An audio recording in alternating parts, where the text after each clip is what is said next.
Samantha, maraming Pilipino ang papalit-palit ng modelo ng cellphones.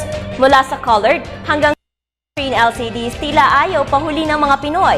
Pero may ilan pa rin mga Pilipino ang pinipili ang lumang modelo ng mobile phones. Alamin natin kung bakit sa ulat ni Perceline Pialago. Hindi lahat sumasabay sa uso at hindi rin lahat trip ang makinig sa napapanahong kwento.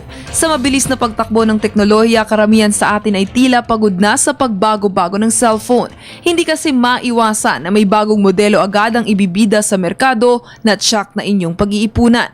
Si Radney, kontento na sa kanyang cellphone. Higit naman daw na mas may pakinabang para sa kanyang unit na ito kesa sa kanyang mga naunang Android phones.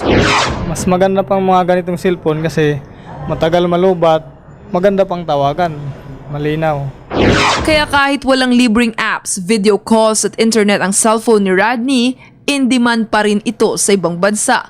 Kung tutusin, lumalabas sa ilang pag-aaral na umaabot sa mahigit €1,000 ang isang unit. Ika nga ng mga eksperto, wala pa ring tatalo sa nakasanayan na. Parang back to basic lang yan. Kasi hindi mo na kailangan gamitin yung mga applications, mga games na yan. At sa mga iba, at hindi nananakaw. Para sa Telebisyon ng Bayan, Perceline Pialago.